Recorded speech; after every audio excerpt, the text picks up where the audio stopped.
Well, hello friend, and welcome to another episode of Van Life Living in the Ark. Well, I'm out here today on a beautiful hike in a preserve.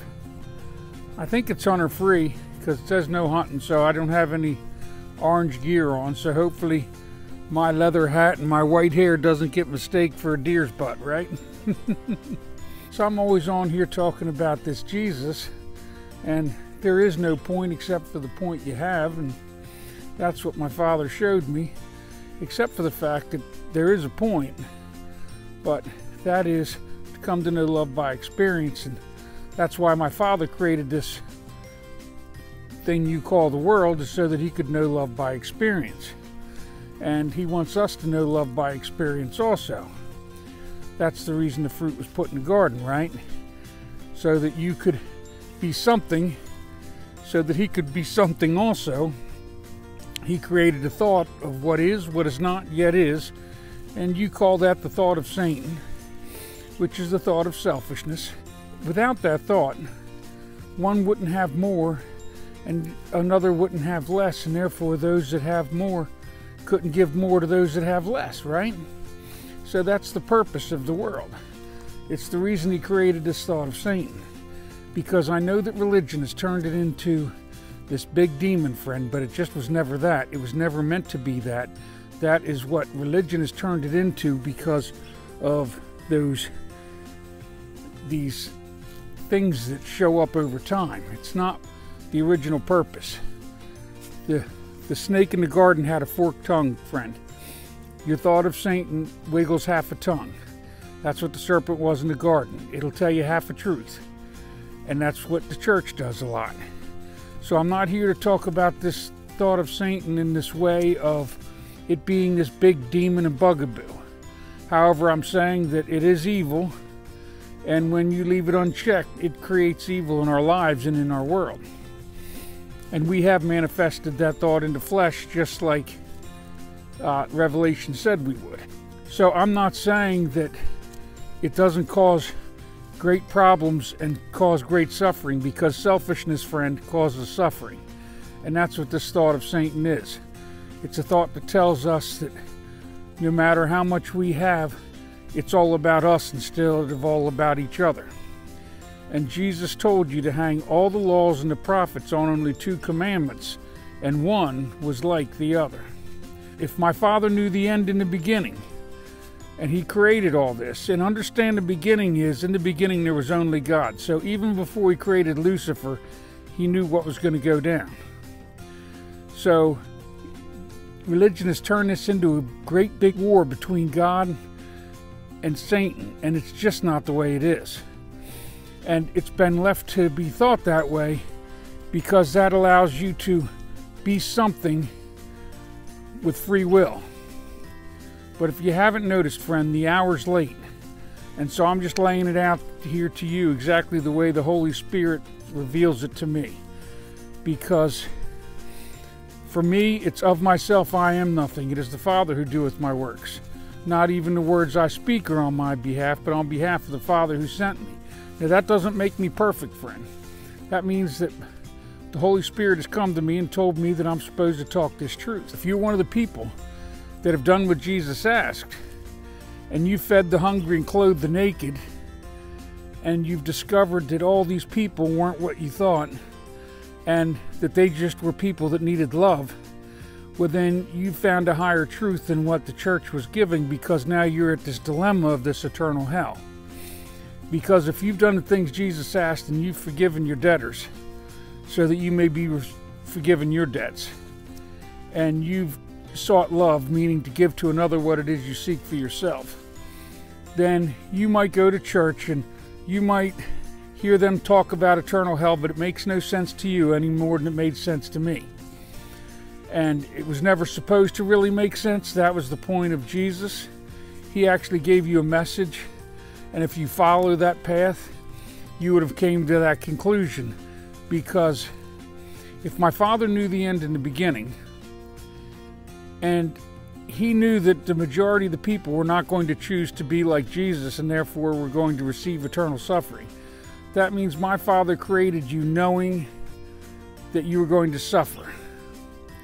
Now, friend, if you knew that your child was going to not make it to heaven and end up in eternal hell, would you have had that child in advance, knowing that in advance? I bet you wouldn't. Not if you're a Christian and believe in Jesus and the love that he was talking about. So understand that that just doesn't make any sense. It never did. It was never supposed to. That actually comes from Gehinnom, which stands for, in the Hebrew, the way I understand it, is the valley of Gehenna, which is what they call hellfire. It's Gehenna fire. So the valley of Gehenna was a group of people that worshipped their god Malchus or Malcolm. I've heard it in different places, different ways. But either way, and they sacrificed their children to their gods. And I'm telling you, this world's gotten to be the same way. We are all just ignoring the fact that our children are dropping like flies. I mean, in school, friend. And we've done nothing. And we can see what's going on, but nobody wants to look because nobody wants to pay the price. Well, friend, this just isn't right, and I can't watch it. And I told my father I would give him everything if he'd give me a truth greater than the one the world had, because I'll tell you what, this world causes suffering, and me watching it, I see exactly why Jesus said the world hates him, because he calls the world evil. Friend, I'm here to tell you this world is evil. Now, it's not evil for the purpose my father created it, because my father created it for the purpose to know love by experience. But because we follow our selfishness instead of our love, and we don't seek the kingdom first, we have let this thought of Satan take this world over. And a publicly traded corporation is the thought of Satan made manifest into flesh. That's what he was talking about in Revelation. That is the thought that is not, yet is. And you can know that because it literally does not exist. It's a set of rules on paper, and we have given them the rights of United States citizens in the law of Citizens United versus the FCC. And they've enslaved our politicians, and they've been sold out, friend. So you don't have to believe what I'm saying is true, but you can look and see it. There's people trying to stop it, but there's not enough people trying to do anything about it. Now, selfishness is required. It's part of this world. You know, you have fear. Your natural instinct is to survive. Jesus said that the Spirit is to overcome your natural instinct and trust God by receiving the Holy Spirit, the Spirit of truth. And Jesus told you how to do that. But it wasn't by going to church and listening to your preacher, friend. Your preachers don't have the kingdom. Jesus said that they would not enter the kingdom and not let you enter either. So I'm not here to tell you that your preacher does or does not have the kingdom, because I don't know them, right? But I can tell you most of them don't, because it is very clear, because otherwise everybody would be seeking it. But the preachers cannot give you a higher truth than what you would accept. And I've watched people get thrown out of their churches for saying that there is no eternal hell. They say that you're talking to devils, and then they out you. So for people to stay in the flock that they belong, they have to buy into the general popular truth instead of seeking the kingdom like Jesus told you to. So I'm not here to tell you that, you know, that I have the right answers. I'm here to tell you this is what the Holy Spirit has given me. And if you don't like what I'm saying, go listen to what Jesus said, because Jesus told you that at the end of the age, he wasn't going to judge you. I hear Christianity talking about Jesus is coming to judge. And Jesus said, now I'm going to say a few things here one after the other, so try to keep up with me. Jesus said that the Father would not judge you, that he came to judge you. And then he said to the Pharisees, he said, I won't judge you, but if I were to judge you, I would judge you rightly, because I would judge you by my Father's standards. Then at the Last Supper, he said that I came to save you, I won't judge you, but another will come with my words at the end of the age to judge you. So what he's saying is that it wasn't him that was going to return. And the messenger at the end of the age isn't going to judge you either. He's going to simply speak the words that Christ spoke. And you're going to have to judge yourself by those words. And if you don't, at the end of the age, you will pay the debt owed. Jesus said that. So go read what Jesus said. Don't listen to the Pharisees talking about one thing when Jesus said another. If you go look in the Bible, you will hear all this. And even in Revelation, it said that it was not God that broke the seal, friend, did it? It was the elders said that were in heaven said, who is worthy of breaking the seal? And they said, the slain lamb. That's Jesus, right? So Jesus is breaking the seal. So therefore he is casting the judgment of the rider that he was releasing. So it is not the rider, meaning the messenger, that is judging you. It is Jesus judging you. Because what did Jesus say? Jesus said that if you believe in me, I will come and make my home in you. And because I come and make my home in you, the Father will make his home in you also, right? So if you say that you are in Jesus and Jesus is in you, then you have accepted the fact that you're in the Father and the Father's in you. And therefore, everything we do in the name of the Father. Now, that doesn't mean we're going to get this perfect, friend. It was never meant for perfection. It was meant to come to know love by experience. And to keep this thought of selfishness in our head, which is the thought of Satan, in check. And if we would have given the Saturday Sabbath and put our thoughts before God every day, meaning all of Christianity, the kingdom would have come when we wouldn't be where we're at. But because we haven't thought about what we're thinking about, we have not only manifested that thought, but we have let it run our politics and now our country and now the world. And anybody that's listened to me has heard me talk about 3 of these corporations own each other, and they own all the other corporations in America, and the majority of them all over the world. And I'm talking your banks, your oil companies, your pharmaceuticals, your everything. I mean, there's just hardly anything they don't own. And now they're buying up land in the United States. They're buying up all the real estate. Friend, if you can't figure out what's going on, well, then you can't figure it out. But 2 + 2 still equals 4. And I'm telling you, the decisions that we're making just aren't the right decisions. And we're letting things go down that it's not my Father's fault. I just want you to understand that. If you look in history, you see that America is doing exactly what every superpower has done since back in Rome's time. I posted a thing to my YouTube page. It's a video called Changing World Order. Friend, we're on the downslide of the arc of changing world order.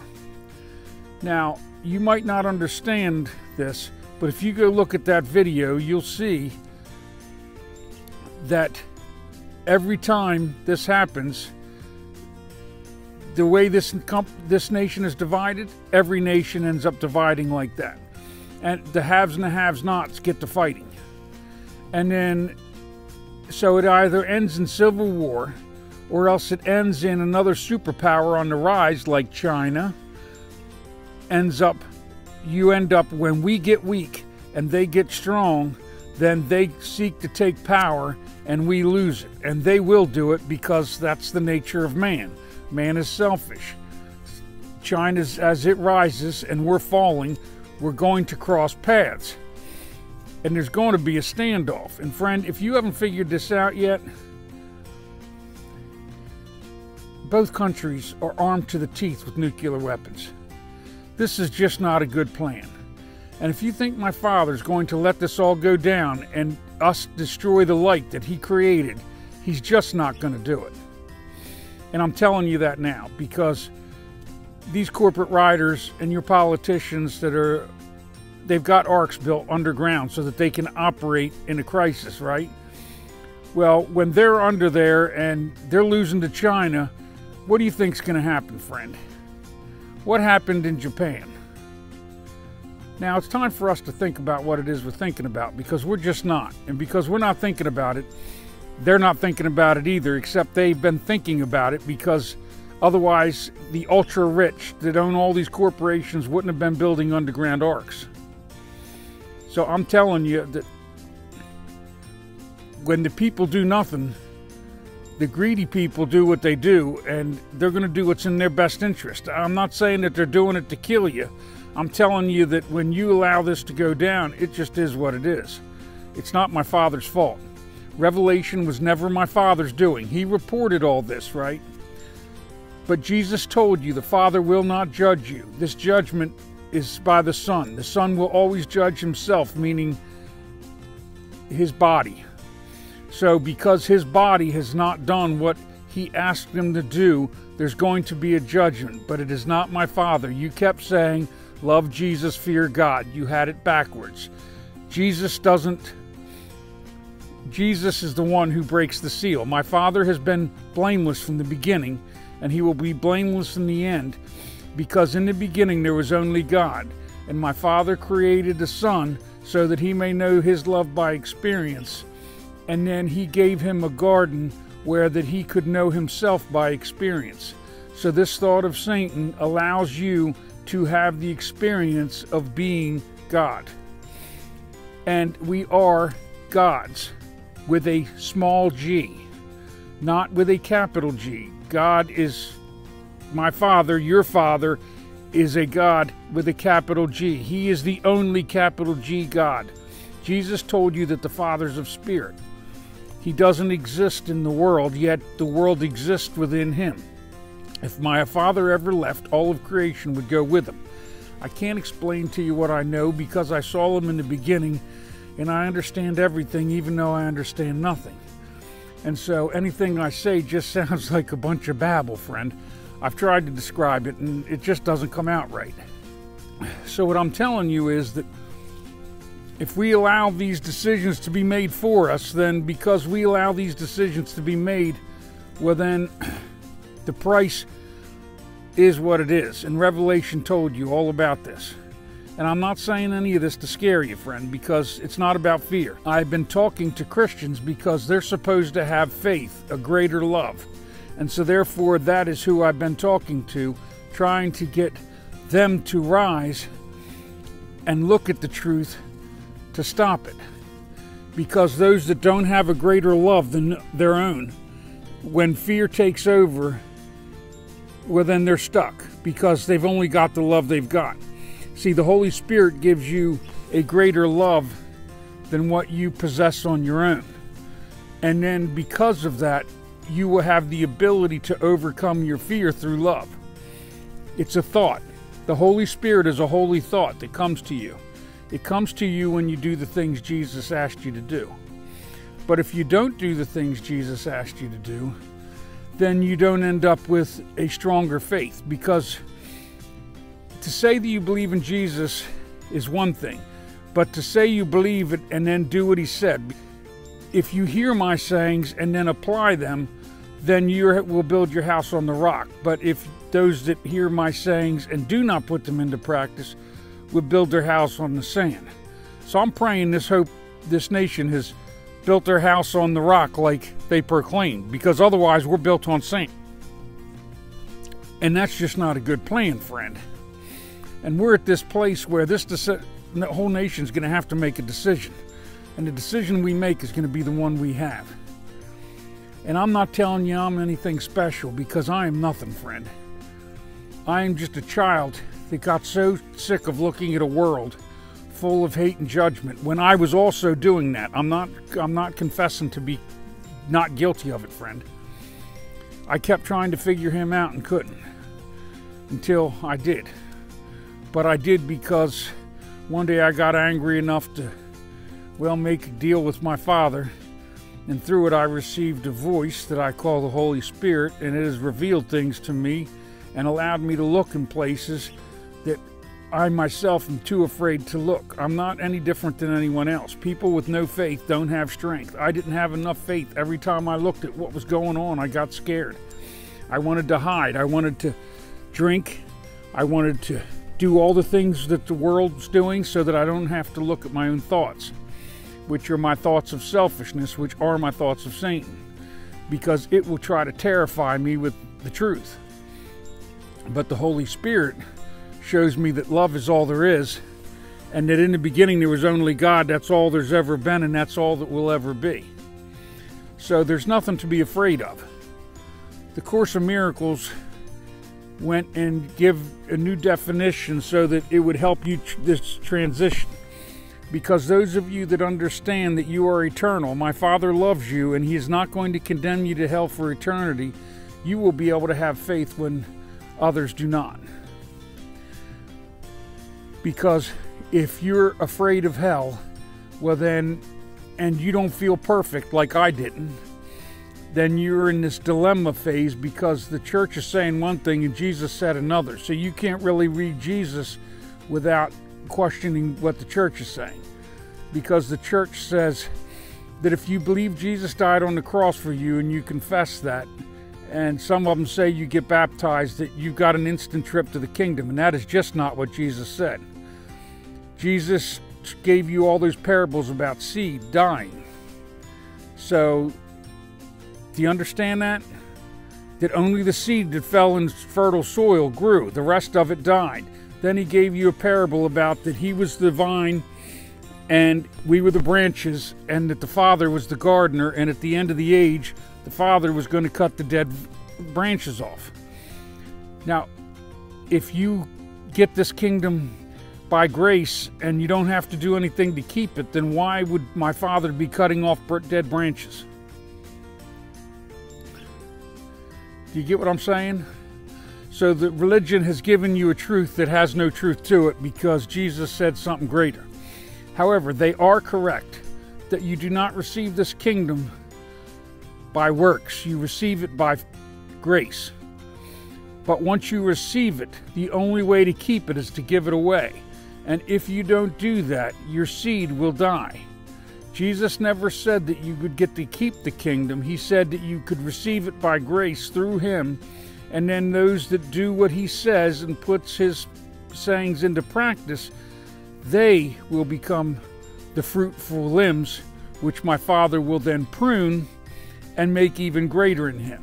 Now that does not make them perfect, friend. It means that they are doing what Jesus said, which is trying to seek to give love to another just as they ask for themselves.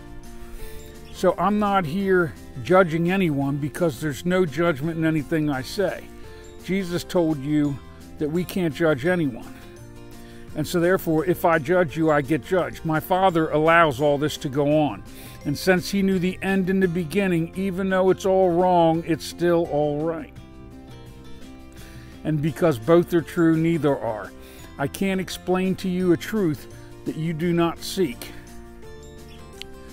But this is the way we come to know love, by experience. If you want the upcoming kingdom, then I tell you, this is the time. Jesus said that even if you came at the last hour and you did the things He asked and you believed in Him and you chose to do what He said, that you could become a spirit full of love that would be able to enter into the kingdom.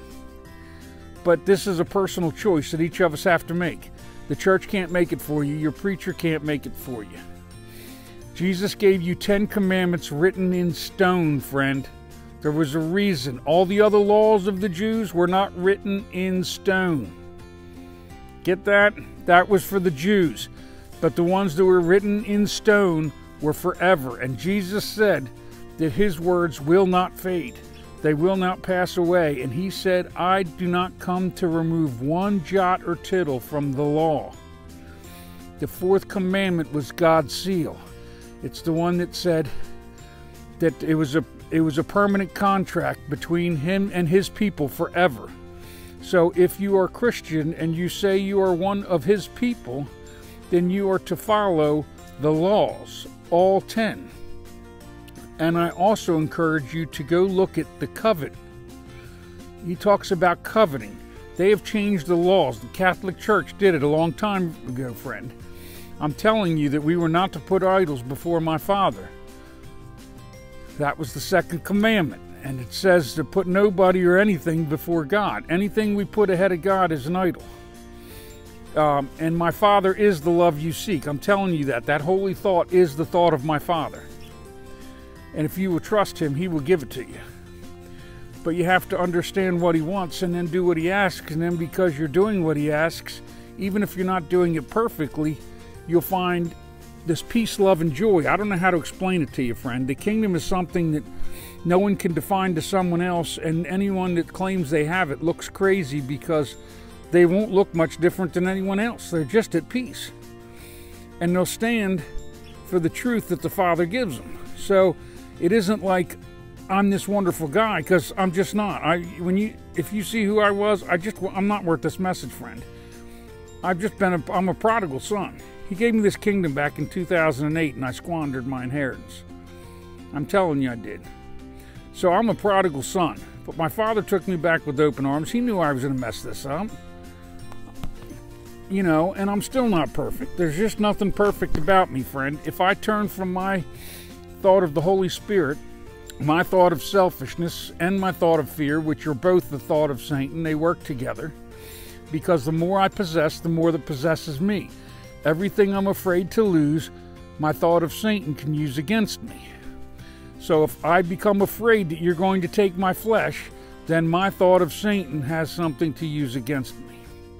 So my Father did make me give him a commitment to give him my life, including my flesh, meaning that if somebody kills me, then I die. But what does it matter? Jesus said, "He who saves his life will lose it, but he who loses it for my sake will gain it." Well, friend, who doesn't want eternal life? Who doesn't want peace, love, and joy forever? Who doesn't want the kingdom that He promised? I do. Friend, I was doing all kinds of selfish things, and I'm not telling you that there were some things I was doing that were wrong, and I enjoyed doing, but I did not understand the price of what I was doing. I was addicted to all kinds of stuff. I used to drink a lot. I used to get high. Friend, I was addicted to sex and porn. I'm just not a good person when it comes to this. I mean, my garments have been dirty my whole life, and every time I cleaned them, they got dirty again. I'm confessing to it. I'm telling you, my Father will receive you even if you screwed this all up. But the church isn't telling you how to do it. I'm telling you, Jesus did. And if you go listen to what He said, He told you give you gifts in secret.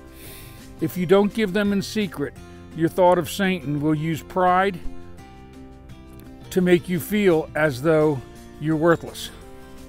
Because I don't know about you, friend, but I have this thought in my head that I call Satan. And it will tell me I'm no good.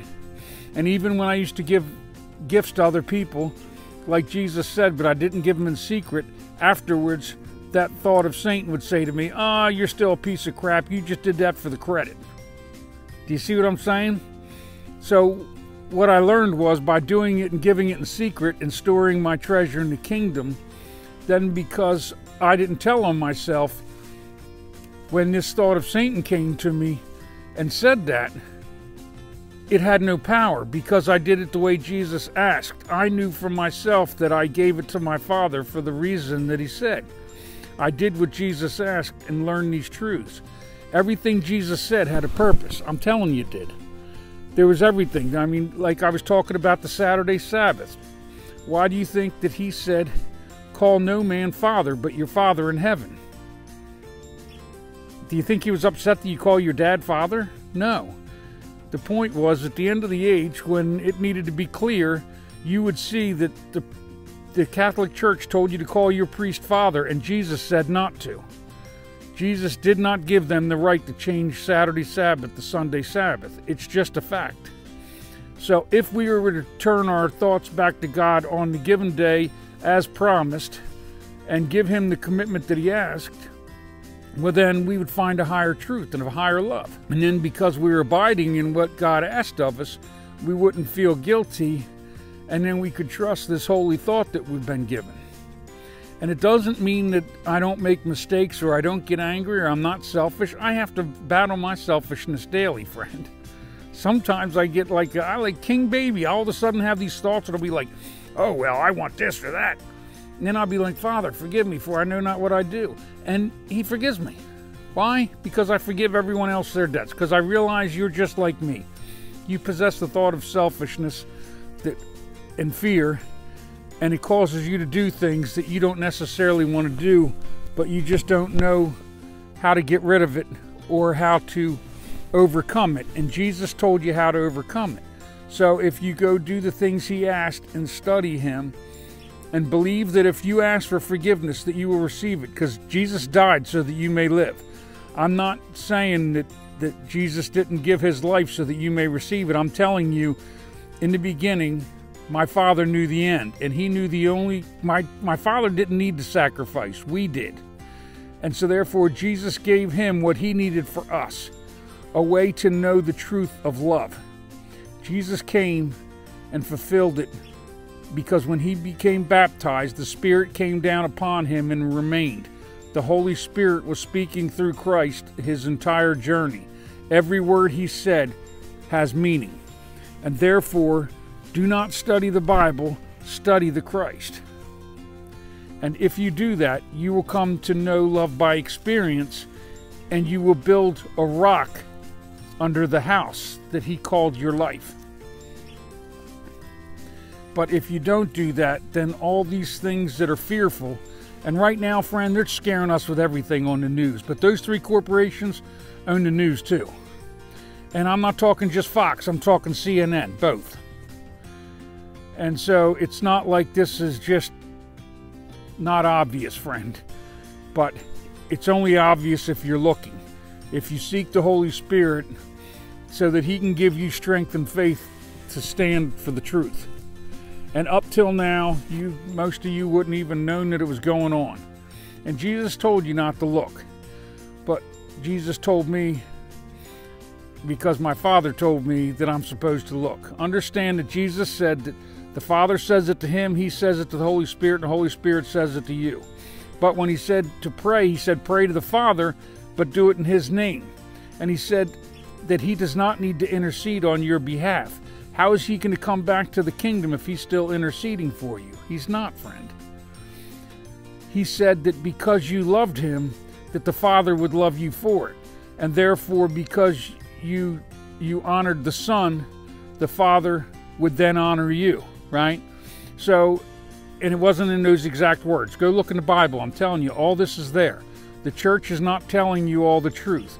Jesus said when he raised Lazarus from the dead, he literally said out loud, he said, Father, thank you for hearing me. You always hear me. But I only say this out loud so that they may hear me, right? So what he was doing was, he was letting you know that it wasn't him raising Lazarus from the dead. It was my Father. And my Father's your Father. And he said, all these things and more will you do. Yet it doesn't matter whether it's you that do them, right, friend? It's been done by different people who have done different things. It doesn't matter. I don't want to be glorified. In fact, it terrifies me. The idea that people would actually believe in me would be the most scariest thing ever, because I have this thought of selfishness that would try to glorify myself. So all my glory goes to God. It's all God's glory. All the love that he's given me is his. And all the love that I've given in his name is his. And because it's his, it's yours. Right? Because what's his is mine, and what's mine is his. And because it's ours, it's yours. But friend, I'm not perfect, so don't expect perfection. Don't expect that, because you shouldn't. Jesus was the only one that was perfect. So when this rider shows up, he's not going to be perfect. Why? Because only the firstborn was. You can assume that to be the truth. And not only that, but my Father's going to bring him up right out of the darkness. That way, everybody that is from the darkness will believe that they can be forgiven. Because my Father wants to forgive every last one of you. And he's not sending you to hell for eternity. But until you choose again, he cannot let you into a kingdom that you will not fit. Because if Lucifer got cast out of the kingdom for pride, how are we getting in with it? How are we getting in with selfishness? If we're not willing to abide in the laws here as Jesus laid down, why would he allow us into that kingdom?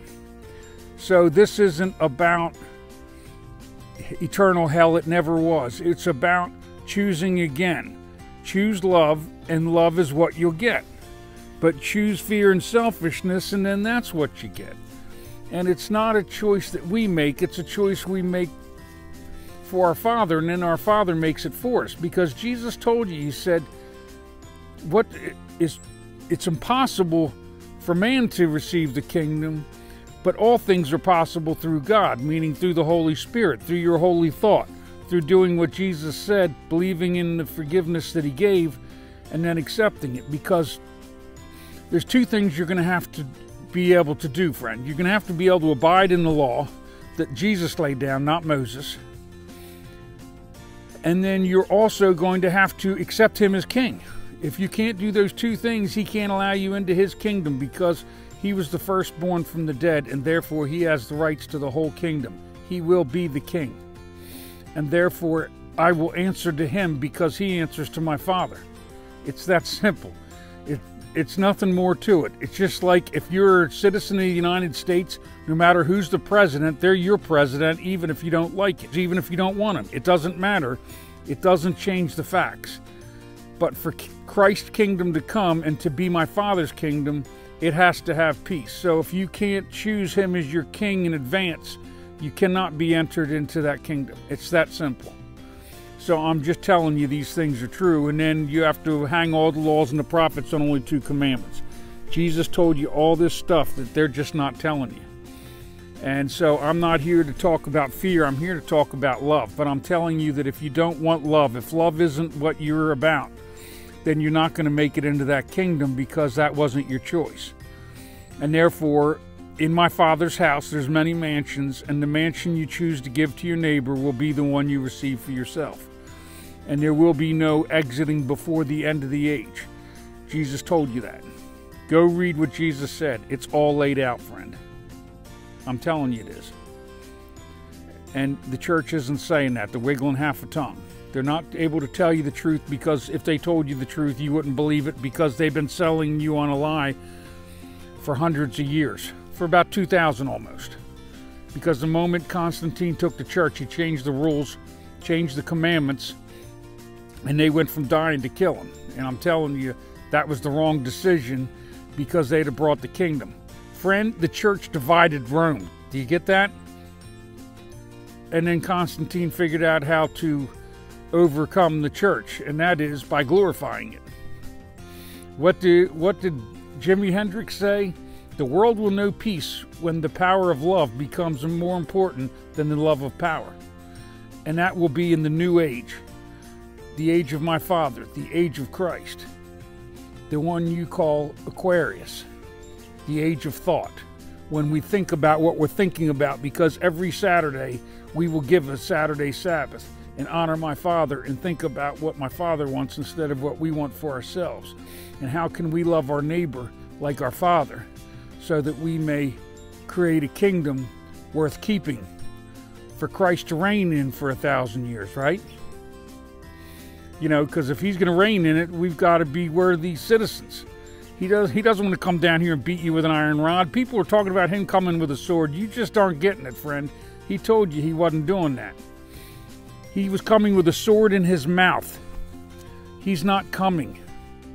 A messenger's coming to speak with a whole tongue. And because he is in the Son and in the Father, the Son and the Father will speak through him, and he will speak the truth even if it kills him. Because that's what a son does. He loves his Father more than he loves the world. And that is what Jesus told us to do. So, all I can tell you is, friend, that this kingdom is the greatest thing ever, and I love you no matter who you are or what you've done, because you are my Father's child. You are my Father, and he's in you, and I don't care if you're atheist and don't believe that. It's still true to me, and therefore you can say I'm crazy, but I would rather be crazy by the world, because if you believe in Jesus, you think the world's insane. And if you believe in the world, you think Jesus is insane. So I'm telling you, if you do the things he asked, you'll find a higher truth, and then you'll realize the world is truly insane. Because any place that allows our children to just get massacred the way we do, and we do nothing, and act as though it's not happening, waiting for it to come to our hometown, that's insanity, friend. All right, well, I love you because my Father loves you, and may God bless you and yours.